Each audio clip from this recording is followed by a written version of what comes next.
자, 말씀 보겠습니다. 로마서 3장 24절부터 25절까지의 말씀입니다. 로마서 3장 24절부터 25절까지의 말씀입니다. 자, 함께 읽어보겠습니다. 24절부터 25절 시작. 그리스도 안에 속량으로 말미암아 하나님의 은혜로 값없이 의롭다 하심을 얻은 자가 되었느니라. 이 예수를 하나님이 그의 피로써 믿음으로 말미암는 화목제물로 세우셨으니 이는 하나님께서 길이 참으시는 중에 전에 지은 죄를 간과하심으로 자기의 의로우심을 나타내려 하심이니. 26절까지 있죠.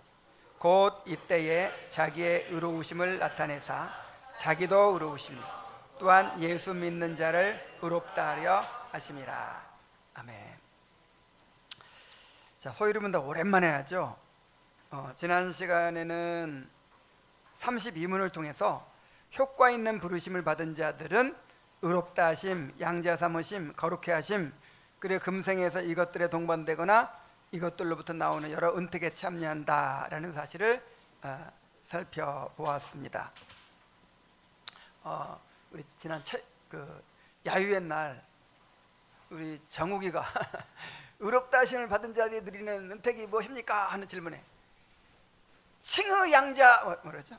칭의 양자 성화 이렇게 대답을 했어요. 그래서 이제 오늘부터는 이 각각의 은혜들을 하나씩 살펴보려고 하는데 그 첫 번째가 바로 칭의입니다. 의롭다 하심. 우리 정욱이 어디 갔나?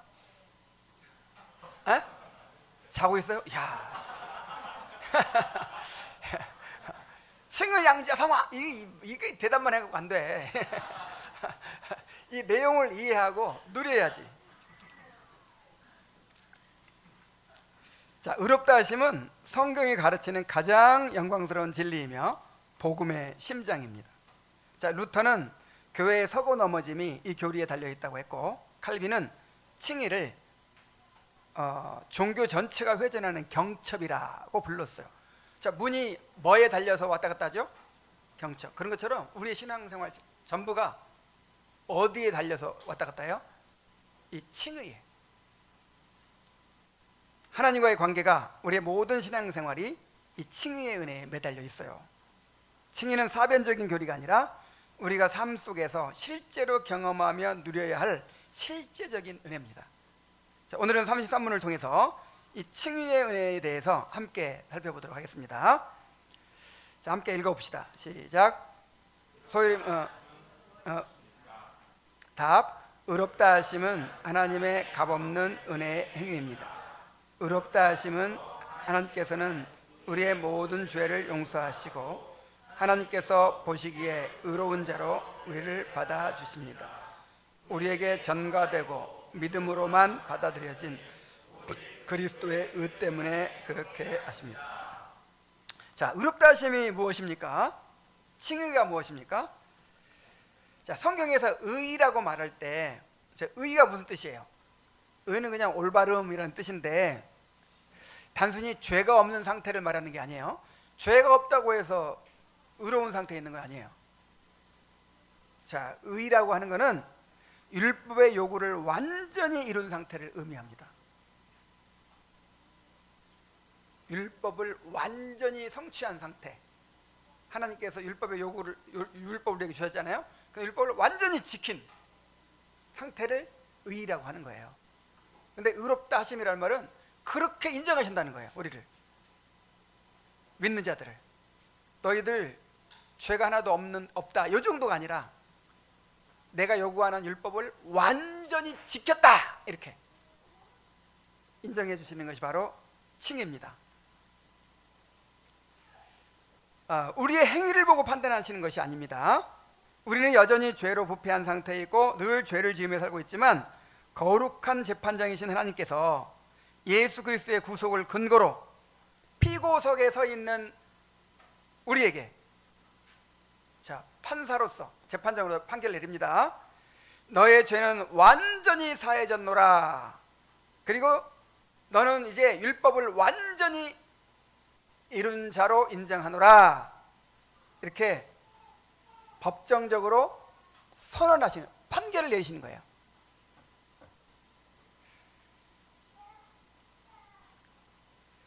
자, 성화가 우리 안에 죄의 오염을 씻어내는 은혜라면 칭의는 우리의 죄책을 해결하는 은혜입니다.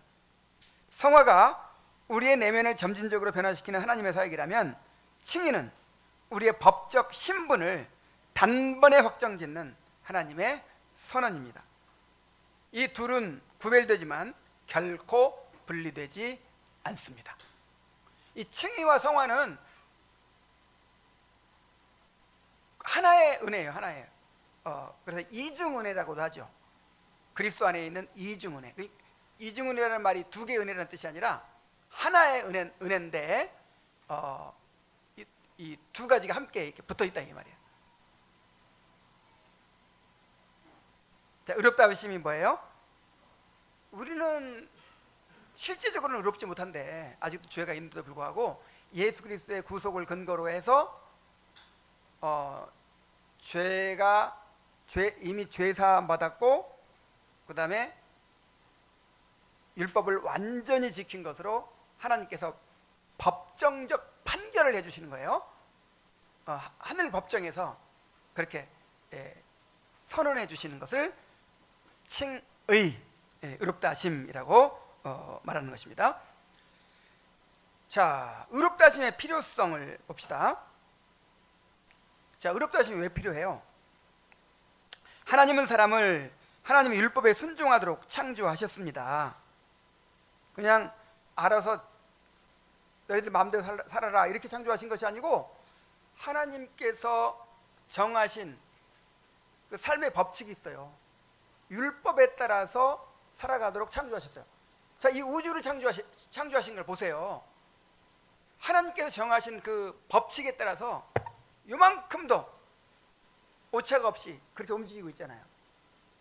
그런 것처럼 우리도 하나님의 율법에 따라서 살아가도록 창조하신 거예요. 그리고 이것을 위해서 우리 조상 아담과 생명의 언약, 즉 행위 언약을 맺으셨습니다.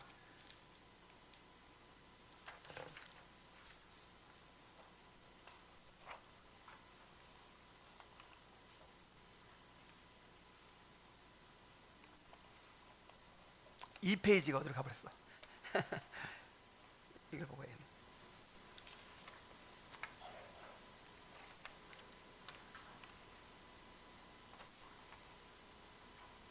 자, 그래서 그 행위 언약에 따라 인간은 율법에 순종하면 의롭다 하심을 받고 영생을 얻지만 불순종하면 영원히 멸망하게 됩니다. 근데 아담이 타락하기 전에는 율법을 지킬 능력이 있었죠? 원의가 뭐죠? 지식과 의로움과 거룩함. 이 하나님의 형상, 좁은 의미의 형상이라고 하죠. 이것을 하나님의 형상의 일부인 그 지식과 의로움과 거룩함을, 그 원의를 주셨어요. 얼마든지 율법을 지킬 수 있는 능력이 있기 때문에 행위 언약을 맺으신 거죠. 자, 그런데 아담은 하나님의 언약을 어기고 범죄함으로 타락하고 말았습니다. 그래서 아담의 후손으로 태어난 모든 사람은 나면서부터 죄책을 지니게 됐어요. 자, 나면서부터 하나님의 율법을 어긴 그런 죄의 책임을 가지고 태어나요. 나면서부터 죄인으로서 죄의 형벌을 지니고 태어나요. 태어날 때부터. 그리고 그 본성 자체가 전적으로 부패한 상태가 되었습니다. 인간은 지성, 감정, 의지를 포함한 전인격이 죄로 오염되어서 생각하고 말하고 행동하는 모든 일들에서 끊임없이 하나님을 거역할 뿐입니다. 자, 그래서 인간은 더 이상 하나님의 율법에 순종할 수가 없어요. 인간은 전적으로 부패했을 뿐만 아니라 전적으로 무능한 존재가 됐어요. 자, 우리 한번 따라해 봅시다. 우리 아이들까지 다 따라해 보세요. 전적 부패, 전적 무능. 그냥 완전히 부패했다는 거예요. 속속들이 부패했다는 거예요.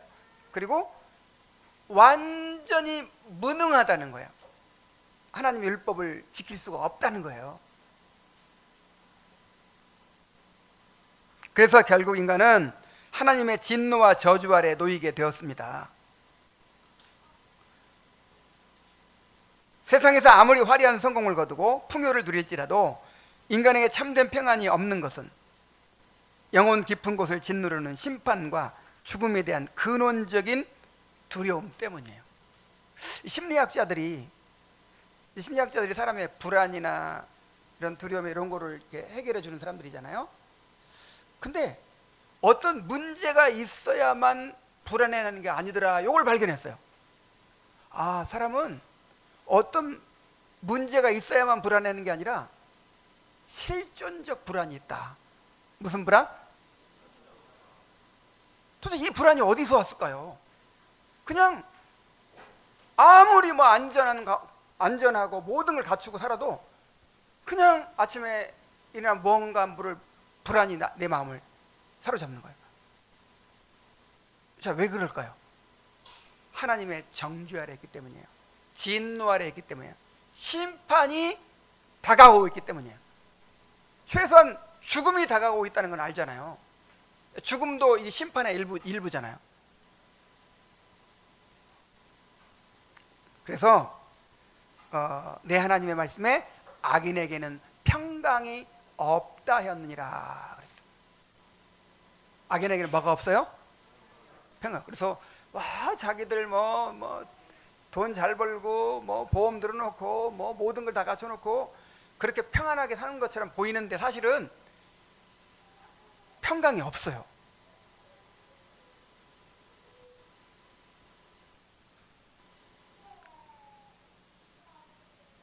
영원한 멸망을 향해 가는 사람들에게 무엇보다 절실히 요구되는 것은 하나님께 의롭다 하심을 얻고 그분과 영원히 화목하게 되는 것입니다.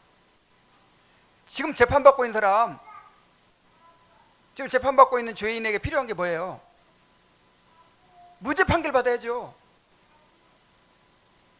그리고 풀려나는 거잖아요. 그런 것처럼 저 모든 죄인들에게 너무나도 절실한 문제예요. 이것은 하나님과 지금 원수 관계에 있다니까요. 하나님의 진노와 저주가 막 이렇게 내려지고 있기 때문에 여러분, 자기가 느끼든 못 느끼든 모든 사람들은요, 이 칭의의 문제가 가장 절실한 거예요. 맞습니까? 하나님께 의롭다 안 받고 빨리 하나님과 화목하게 되지 않으면 하나님의 진노가 쏟아질 날이 와요. 자, 그렇다면 의롭다 하심을 얻는 길은 무엇입니까? 오늘 소유문답에서 그것을 제시하죠. 이미 우리가 율법을 지켜서 의롭다함 받는 건 불가능하다고 결론 내렸죠. 소유문답에서는 뭐라고 말하냐면 의롭다 하심은 하나님의 값없는 은혜의 행위입니다 그랬어요. 자, 의롭다 하심의 근거는 전혀 우리 안에 있지 않습니다. 칭의는 오직 하나님의 주권적이고 값없는 은혜로 주어지는 거예요. 내 힘으로 안 돼요. 내 힘으로 이제 안 된다는 건 확실하니까. 칭의는 어떻게 된다? 은혜로, 하나님의 값없는 은혜로. 자, 어떻게 하십니까? 하나님께서는 우리의 모든 죄를 용서하시고 하나님께서 보시기에 의로운 자로 우리를 받아주십니다. 그래서 의롭다 하심은 두 부분으로 이루어져 있어요. 자, 의롭다 하심은 두 부분. 하나는 죄사함, 하나는 의롭다 하심이에요. 처음에 우리가 구원받으려면 죄가 없는 것만으로는 안 됐다 그랬죠? 죄가 없다고 해서 구원받을 수 있는 게 아니에요. 영생을 얻을 수 있는 게 아니에요. 율법을 완전히 지켜서 의를 얻어야 영생을 얻어요. 근데 우리는 율법을 못 지키는 것만이 아니라 뭐가 있어요? 빚이 있어, 빚. 죄가 있어. 그래서 우리한테는 두 가지 은혜가 필요한 거예요. 하나는 뭐예요? 일단 죄사함 받아야지. 빚을 갚아야지. 근데 죄사함 받는 것만으로는 안 된단 말이에요. 율법을 완전히 지켜서 의의를 얻어야 되잖아요. 그래서 예수님께서 이 두 가지를 다 해주신 거예요. 십자가에 달려 죽으심으로 우리의 죄값을 갚아주시고, 우리를 대표해서 언약의 대표로서 율법을 완전히 지키심으로 의의를 마련해 주시고. 자, 그 두 가지. 자, 소극적인 측면에서는 우리의 모든 죄를 용서하신 것이죠. 죄사함. 우리의 모든 죄를 예수 그리스도의 십자가의 구속을 근거로 용서하시고 더 이상 우리에게 죄를 묻지 않으시는 것입니다. 그리스도 예수 안에 있는 구속으로 말미암아 하나님의 은혜로 값없이 의롭다 하심을 얻은 자 되었느니라. 이 예수를 하나님이 그의 피로써 믿음으로 말미암는 화목제물로 세우셨으니 이는 하나님께서 길이 참으시는 중에 전에 지은 죄를 어떻게 하심으로? 간과하시며. 간과가 뭐예요? 그냥 못 본 척 그냥 넘어가 준다는 거죠. 간과하심으로 자기의 의로우심을 나타내려 하심이니. 여기 26절을 봅시다. 곧 이때에 자기의 의로우심을 나타내사 자기도 의로우시며 또한 예수 믿는 자를 의롭다 하려 하심이라. 자, 보세요. 우리에게 죄가 있어요. 죄 있는 자는 하나님의 공의는 어떻게 해야 돼요? 벌해야 되죠. 죄가 있으면 벌을 받아야 돼. 이게 하나님의 공의예요. 우리를 다 지옥에 보내야만이 하나님이 의롭다 하심 받는 거야. 하나님은 의로우시다. 의롭다 하심 받는 게 아니고 의롭다고 찬양 받으시는 거예요. 맞죠? 근데 죄인인데도 불구하고 벌을 안 줘. 그러면 하나님 불의하신 분이에요. 그래서 보세요. 하나님이 의로우시려면 우리가 지옥 가야 돼. 근데 그건 너무 우리를 사랑하시기 때문에 그렇게 할 수가 없어. 근데 그냥 또 받아주시면 뭐가 어긋나요? 하나님의 공의가 어긋나. 하나님 불의한 분이 돼. 그래서 우리도 의롭다고 인정해 주시고 하나님 자신도 의로우시려면 뭐 길이 있어야 되잖아요. 그 길이 누구냐면 예수 그리스도예요. 예수 그리스도가 우리 언약의 대표가 되셔서 하나님이 우리에게 쏟아야 될 모든 공의로운 진노와 심판을 다 예수님에 쏟으신 거예요. 공의가 만족됐어요. 그리고 나서 이제 공의가 만족됐기 때문에 예수 그리스도께서 구속을 이루셨기 때문에 우리를 의롭다고 하실 수가 있는 거예요. 그래서 26절에 자기도 의로우시고 예수 믿는 자도 의롭다 하실 수 있게 된 거예요.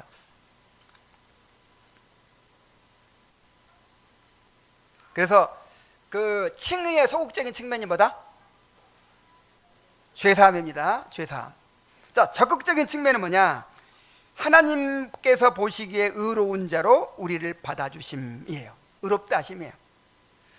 단지 죄를 용서받는 것으로는 온전한 구원에 이를 수 없습니다. 하나님께서 우리에게 요구하시는 것은 단순히 죄가 없는 상태가 아니라 율법에 대한 완전한 순종입니다. 그리스도께서는 십자가의 대속으로 우리의 죄를 씻으셨을 뿐만 아니라 온전한 순종으로 성취하신 의의를 우리에게 전가해 주셨습니다.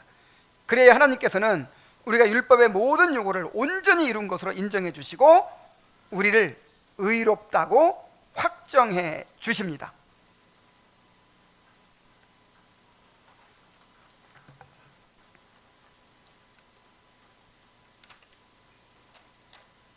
자, 고린도후서 5장 21절에 하나님이 죄를 알지도 못하신 이를 우리를 대신하여 죄로 삼으신 것은 우리로 하여금 그의 안에서 하나님의 의가 되게 하려 하심이라. 로마서 4장 6절 8절 일한 것이 없이 하나님께 의로 여기심을 받는 사람의 복에 대하여. 참 여기 어떻게 이런 일이 있을 수가 있어요? 뭐가 없이? 일한 것이 없이. 뭔가 하나님의 말씀을 잘 지켰다든지 율법을 잘 지켰다든지 뭐 주님의 일에 뭐 헌신을 했다든지 뭐 이런 것이 있어야 뭐 인정받는 거 아니에요? 근데 일한 것이 없이 하나님께 의로 여기심을 받는 사람의 복에 대하여 다윗의 말한 바 불법이 사함을 받고 죄가 가리어짐을 받는 사람은 복이 있고 주께서 그 죄를 인정하지 아니하실 사람은 복이 있다. 이거를 이 본문을 다시 한번 봐야겠어요. 그 5절부터 봐야겠어. 5절. 아니 4절부터 봐야겠어요. 4절. 4장 4절. 일하는 자에게는 그 싹이 은혜로 여겨지지 아니하고 보수로 여기거니와 일을 아니할지라도 경건치 아니한 자를 의롭다 하신 이를 믿는 자에게는 그의 믿음을 의로 여기시나니. 그래서 얼마나 기가 막힌 말씀이에요. 자, 내가 율법을 잘 지키고 경건하게 살고자 노력하고 주님의 일을 많이 했어요. 너 보니까 나를 위해서 너무 참 경건하게 살고 나를 위해서 한 일이 많다. 내가 너를 인정해 주마. 그러면 이게 은혜입니까? 아니면 보수입니까? 보수죠, 보수. 근데 은혜가 되려면 일한 것이 없고 경건치도 않은데 의롭다고 해주시면 이게 은혜입니까? 보수입니까? 은혜잖아요. 나는 이 로마서 4장 4절을 발견하고 너무 놀랐어요. 내가 복음의 말씀을 들으면서도 늘 그래도 내가 뭔가를 해야 되지 않나 이런 게 이만큼이나 남아 있었는데 일을 아니할지라도 경건하지 아니한 자를 의롭다고 하신다는 거예요, 하나님이. 그러면 나도 받겠네. 믿음이 생기더라고요. 믿으십시오.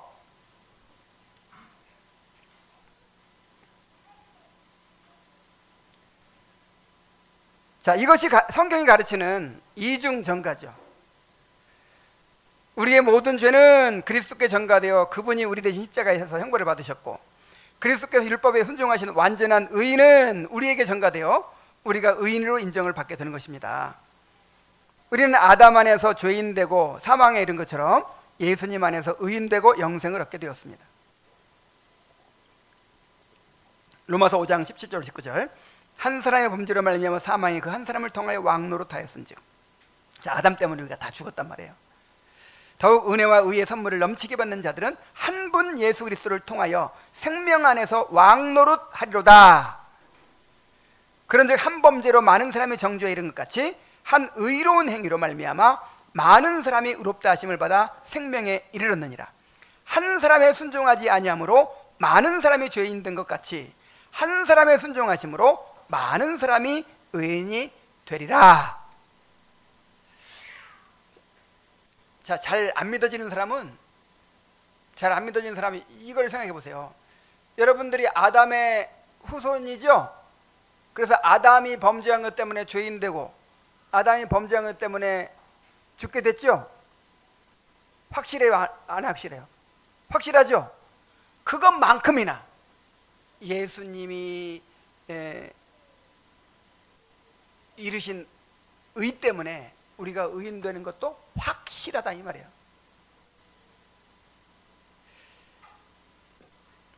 자, 그래서 이제 소위 이르면 이 구절을 덧붙입니다. 우리에게 전가되고 믿음으로만 받아들여진 오직 그리스도의 의 때문에 그렇게 하십니다. 그랬죠.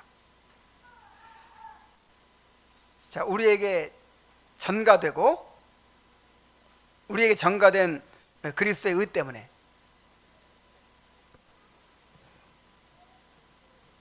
책임 전가 이런 말 있잖아요.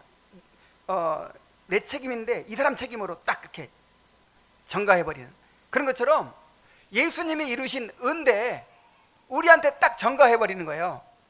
그래가지고 내 의가 되는 거예요. 자, 그런데 여기서 믿음으로만 받아들여진 이 구절이 붙어 있어요. 한번 따라해 봅시다. 믿음으로만 받아들여진. 자, 예수님의 의를 전가하는데 자동이 아니에요. 자동이 아니고 수단이 있어요. 수단. 그 전가하는 수단. 수단이 뭐예요? 믿음이에요. 믿음. 칭의는 하나님이 값없이 주시는 선물이기 때문에 오직 믿음을 통해서만 우리에게 적용됩니다. 무엇을 통해서만? 갈라디아서 2장 16절에 보면 사람이 의롭게 되는 것은 율법의 행위로 말미암음이 아니요 오직 예수 그리스도를 믿음으로 말미암는 줄 아나니 우리도 그리스도 예수를 믿나니 이는 우리가 율법의 행위로서가 아니고 그리스도를 믿음으로써 의롭다함을 얻으려 함이라.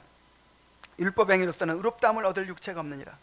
빌립보 3장 9절에 그 안에서 발견되려 하나니 내가 가진 의는 율법에서 난 것이 아니요 오직 그리스도를 믿음으로 말미암는 것이니 곧 믿음으로 하나님께로부터 난 의라. 그러니까 내가 의로워지는 방법은 믿음이에요. 믿음. 믿음으로 그리스도의 죽음이 내가 죽은 것이 되고 또 그리스도의 의가 나의 의가 되는 거예요. 그렇다고 해서 믿음 자체가 공로가 되는 것은 아닙니다. 그래서 이제 칼빈도 그런 얘기를 했죠. 믿음은 거지가 내미는 손과 같다. 부자가 10만 원짜리 수표를 딱 이렇게 줬어요. 그럼 어떻게 하면 돼요? 손 내밀어서 받으면 돼요. 거지가 내미는 손, 이게 믿음이에요. 여러분은 거지예요.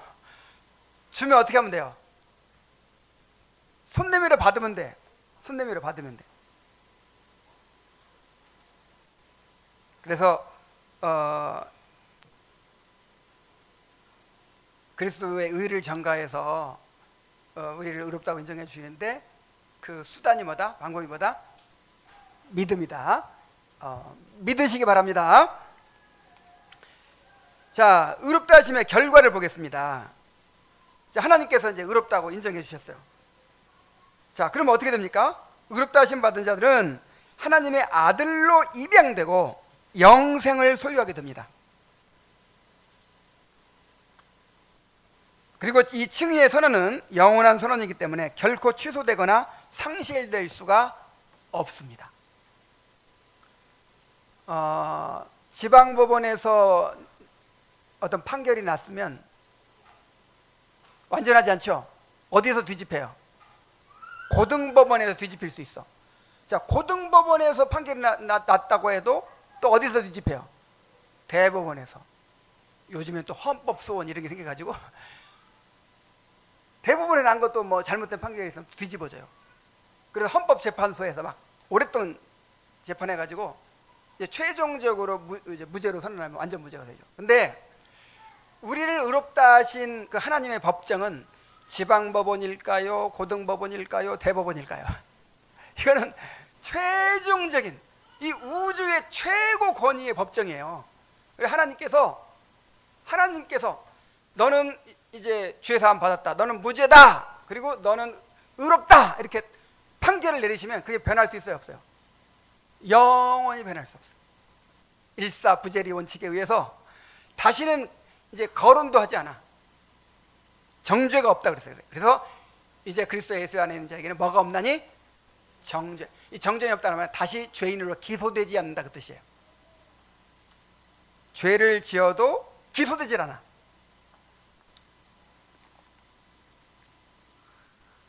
그리고 이 칭의는 성화의 기초가 됩니다.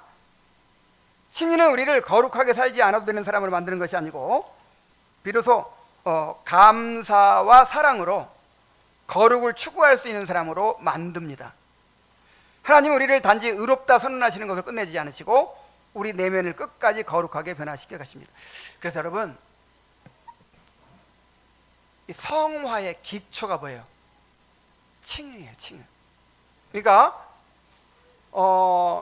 이 성화라고 하는 것은 하나님의 영광을 바라볼 때 얻어지는 것이거든요. 그러니까 하나님과 분리돼 가지고 막 우리가 갈고 닦고 막 한다고 해서 성화가 이루어지는 게 아니라 하나님을 만나야, 하나님과 올바른 관계 속에서 사귀어야 성화가 이루어지는 거예요. 근데 그렇게 되려면 뭐가 필요해요? 칭의가 필요하죠. 칭의. 그리고 한 번 우리가 예수 믿을 때, 회심할 때만 필요한 게 아니고 계속해서 그 칭의의 은혜를 누려야 성화가 이루어져요. 참 이거를 오해하는 사람들이 많아요. 그러니까 내가 하나님께 나아가려면 내가 뭔가 갈고 닦고 올바른 사람이 돼가지고 그래가지고 하나님께 나갈 수 있지. 그게 아니라 나가면 깨끗해지는 거예요. 나가면 올바른 사람이 되는 거예요. 먼저 은혜를 받아야 돼.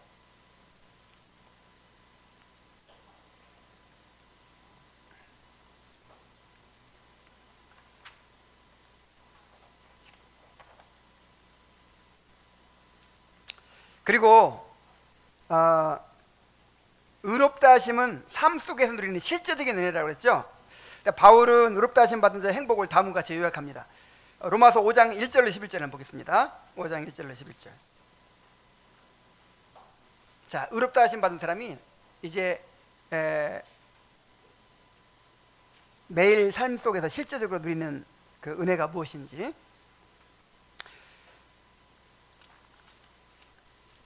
자, 그러므로 우리가 믿음으로 의롭다 하심을 받았으니, 자, 의롭다 하심 받은 자들이 누리는 이제 그 축복을 열거합니다. 우리 주 예수 그리스도로 말미암아 하나님으로 더불어 뭘 누리자?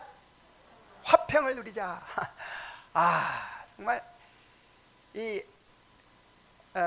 우리는 하나님과 관계 속에서 원수된 관계이니까 얼마나 두려워요, 하나님이. 자, 그러다 보니까 나와 다른 사람과의 관계도 깨진 거예요. 평화가 없어.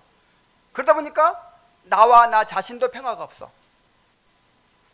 그런데 하나님과의 관계가 회복되니까, 의롭다 하심 받으니까 하나님과의 관계에서 화평을 누리고, 다른 사람들과의 관계에서 화평을 누리고, 나와 나 자신과의 관계에서도 화평을 누리는 거예요. 그 다음에 또한 그로 말미암아 우리가 믿음으로 서 있는 이 은혜에 들어감을 얻었으며, 자, 그 다음에 누리는 은혜가 뭐예요? 은혜에 들어감. 이게 이제 높은 지위에 있는 그런 사람에게 나아갈 수 있는 특권을 말하는 거예요. 근데 그 높은 지위에 있는 분이 누구예요? 은혜의 보좌 앞에 나아갈 수 있는 특권, 언제든지 나아갈 수 있는 특권을 우리가 누리는 거죠.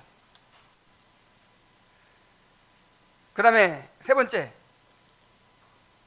하나님의 영광을 바라고 즐거워하느니라.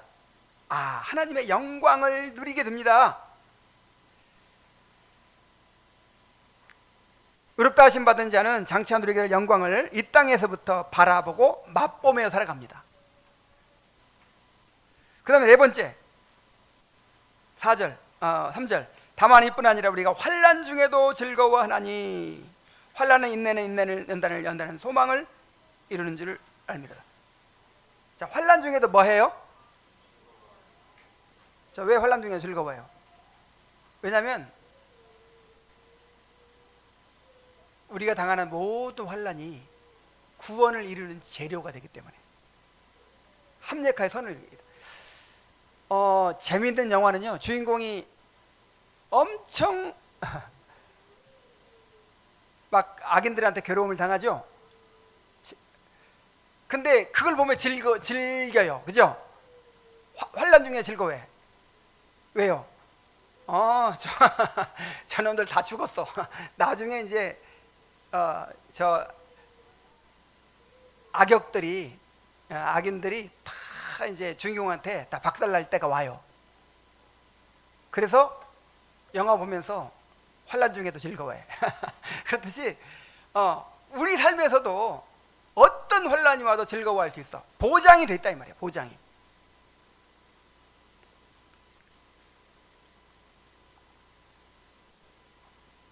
다시 말하면 의롭다 하심 받은 자는 결코 빼앗기지 않는 기쁨을 소유하게 됩니다. 고난조차도 하나님의 선하신 손안에 있기에 환난은 오히려 인내와 연단과 소망을 낳는 은혜의 통로가 됩니다.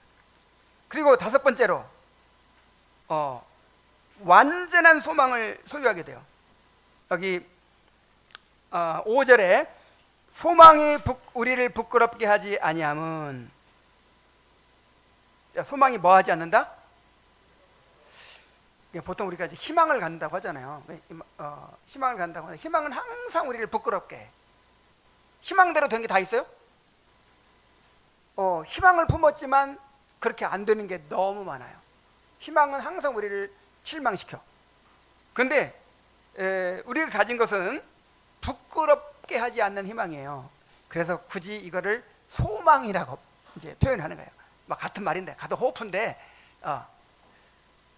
우리가 가진 소망은 반드시 이루어지는 소망이야. 결코 실망시키지 않는 소망. 자, 그리고 한 가지 더, 이제 마지막으로 영원히 변치 않는 하나님의 사랑을 누립니다.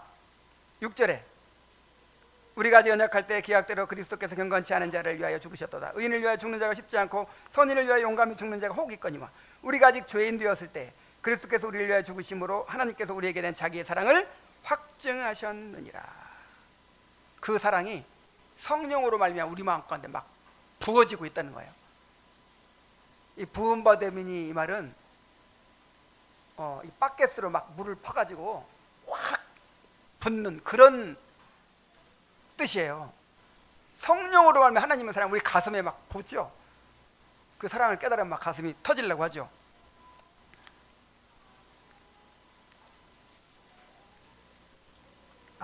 그래서 저는 참 여기 그 화평이라는 말에 동그라미 치고 은혜라는 말에 동그라미 치고 영광이라는 말에 동그라미 치고, 그 다음에 즐거워한다는 말에 동그라미 치고, 소망이라는 말에 동그라미 치고, 사랑이라는 말에 동그라미 쳐보세요. 여러분, 인간이 행복하려면 반드시 필요한 게 이거예요. 그리고 인간이 얻고자 하는 게 이거예요. 돈 왜 벌려고 해요? 결혼 왜 해요? 아니면 뭐 인간관계 왜 맺으려고 해요? 아니 뭐든지 바로 이 화평과 은혜와 영광과 기쁨과 소망, 사랑을 얻고자 하는 거예요. 그래서 이거를 이제 절대적 가치라고 불러요. 절대적 가치. 그 외에 뭐 돈 벌고 취직하고 아니면 높은 자리 올라가고, 이 모든 것들은 다 도구적 가치예요. 무슨 가치? 그러니까 왜 출세하려고 하는 거예요? 왜 의사 되려고 해? 아니 왜 공부 잘하려고 해? 결국 이 절대적 가치를 얻으려고 하는 거 아니에요. 자, 내가 왜 이런 얘기를 하냐면, 우리는 행복할 수 있는 모든 조건을 다 갖추고 있는 거예요. 맞습니까? 화평이 주어지잖아. 그 다음에 은혜가 있잖아요. 은혜, 영광, 또 기쁨, 소망, 사랑이 있잖아요. 이게 세상에서 주는 것이 아니고 하나님께로부터 오는 천국산, 중국산이 아니라 천국산. 그래서 의롭다 하심 받은 자들은요, 이렇게 행복을 누리며 살게 돼 있어요.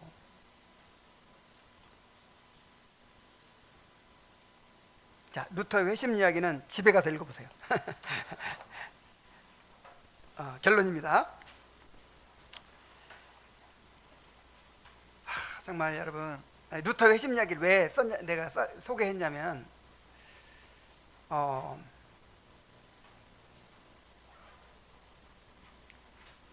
루터 회심 이야기를 왜 소개했냐면, 이 칭의의 필요성을 느끼는 것이 얼마나 큰 복인가, 요걸 좀 여러분들에게 얘기하고 싶어서 그랬어요. 그러니까 루터는 어떻게 하면 내가 하나님 앞에 의롭다함을 받을꼬, 이게 그냥 너무 절실한 문제였어요. 저도 20살 때 복음을 깨닫기 전까지 내가 어떻게 하면 하나님 앞에 의롭다함을 받을까, 이것이 어렸을 때부터 나에게 가장 절실한 문제였어요. 참 그때는 모든 그 고민이 그거였어요. 그러다가 루터가 이제 그것도 그냥 하루아침에 뭐 성경 보다 깨달은 게 아니라 뭐 시편과 갈라디아서, 뭐 로마서, 뭐 이런 책들을 계속 연구하고 가르치고 하면서 조금씩 깨달아가는 거예요.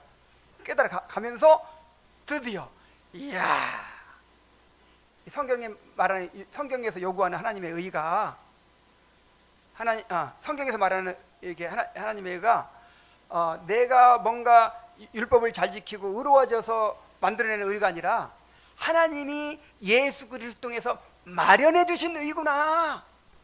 그래서 루터가 하나님의 의라는 말을 굉장히 싫어했대요. 성경에서 그 말만 나오면 그냥 거부감이 확 들고, 왜냐하면 나한테 그렇게 요구한다고 생각하니까 너무 무거운 거예요.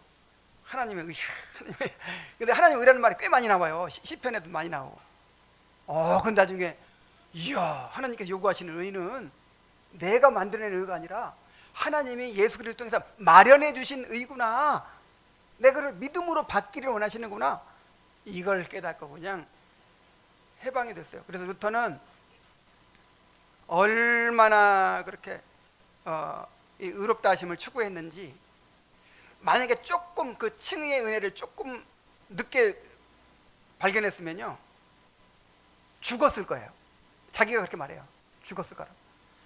금식을 밥 먹듯이 하고 고행을 밥 먹듯이 하고, 마음에 조그만 죄가 생각나도 금방 달려가서 고해성사를 하고, 하도 자주 오니까 한 번에 모아서 와라 제발 그렇게 말할 정도로 막 로마의 성지순례를 갔을 때는 막 그 돌계단을 맨 무릎으로 막 오르기까지 하고, 그렇게 그냥 그 의롭다 하심을 얻어내기 위해서 그렇게 거의 죽을 만큼 추구를 했어요.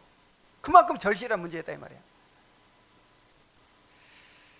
야, 그러니까 일은 이렇게 절실하게 필요로 하다가 그걸 받아야 그냥 감격하고 그냥 그럴 텐데, 아무 필요도 안 느끼는 사람한테 당신은 예수님이 십자가 달려 과거에 이제 미래에 이제 모든 죄를 다 용서하셨으니까 나는 구원받았습니다 이렇게 하니까 그래요, 뭐 받으면 좋지. 감격이 없어. 정말 자신의 죄를 깊이 각성하고 이 칭의의 은혜가 얼마나 놀라운 은혜인지를 정말 깨닫고 매일의 삶에서 풍성하게 누리시기 바랍니다. 그러니까 칭의의 은혜를 계속해서 누려야만이 성화가 이루어지는 거예요. 자, 결론입니다. 자, 루터 얘기 안 한다고 했네. 다 했네. 아직 이 은혜를 경험하지 못한 분들이 있다면 오늘 그리스도께로 나오시기 바랍니다. 우리가 의롭다 하심을 얻을 수 있는 길은 오직 하나입니다. 우리를 위해 십자가에서 죽으시고 부활하신 그리스도를 믿는 것입니다. 그분만이 우리의 의입니다. 속히 예수님을 믿고 그 은혜를 받으시기 바랍니다. 이미 의롭다 하심을 받은 성도들은 그 은혜를 누리며 살아야 돼요. 칭의의 은혜를 누리며 살아야 돼요. 날마다 상한 심령으로 은혜의 보좌 앞에 나아가서 칭의의 은혜를 누려야 돼요. 여러분, 우리가 평생을 회개하는 삶을 살아야 한다고 하죠? 근데 그래야 되는 이유가 뭐예요? 칭의의 은혜를 누리기 위해서요. 그러니까 칭의는 한 번으로 끝나는 게 아니에요. 물론 이제 신분적으로 영원히 한 번으로 법정적으로 확정됐지만, 실제로 그 은혜를 우리가 매일 누리는 것은요, 은혜의 보좌 앞에 나아가서 죄를 회개하고 다시 한번 그 은혜를 누리는 거예요. 날마다 누리시기 바랍니다. 이것은 우리 머릿속에 그냥 지식으로만 담고 있는 그런 교리가 아니고 날마다 누려야 될 실제적인 은혜예요. 자, 그리고 날마다 그래 칭의의 은혜를 누리면서 그 칭의의 은혜를 서로에게 흘려보내야 됩니다. 내가 받은 칭의의 은혜를 서로에게 흘려보내는 거예요. 존 파이퍼는 그게 결혼 생활이래요. 자, 자, 결혼 생활 해보니까 어때요? 상대방의 죄가 많이 발견되죠? 예. 상대방이 이야 정말 이런 존재였나? 계속 발견돼. 그래가지고 서로를 고치려고 하고 정죄하고 그래가지고 해결됩니까? 내가 받은 칭의의 은혜를 흘려보내는 거죠. 이렇게. 그리고 공동체 안에서도 그렇게 칭의의 은혜를 서로 흘려보내는 관계예요. 교회는 용서받은 죄인들의 모임이에요. 서로 발을 씻어주는 그런 공동체예요. 발을 씻어준다는 게 용서의 공동체라는 뜻이에요. 용서의 공동체. 칭의를 서로 나누는 공동체예요.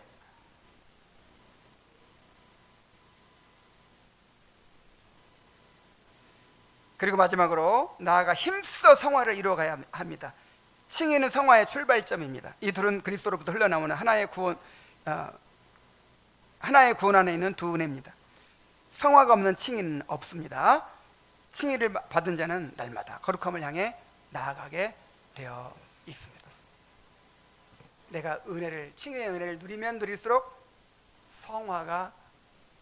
성화의 은혜를 받게 되는 것이죠. 이러한 은혜를 누리게 되시기 바랍니다. 이 칭의가 얼마나 놀라운 것인지를 정말 많이 깨달아야 돼요. 정말 칭의가 얼마나 놀라운 것인지를. 자, 우리 기도합시다. 하나님 아버지, 정말 하나님께로부터 의롭다 하심을 받는다는 것이 얼마나 놀라운 은혜인지 깨닫게 하여 주시옵소서. 이걸 우리 머릿속에 지식으로만 갖고 있지 말고 날마다 하나님과의 관계 속에 누리게 하시고 이 칭의의 은혜를 서로에게 흘려보내게 하여 주옵소서. 칭의의 은혜가 흐르는 공동체가 되게 하여 주옵소서. 칭의의 은혜를 누림으로 참으로 성화가 이루어져 가게 하여 주옵소서. 예수님의 이름으로 기도하옵나이다. 아멘.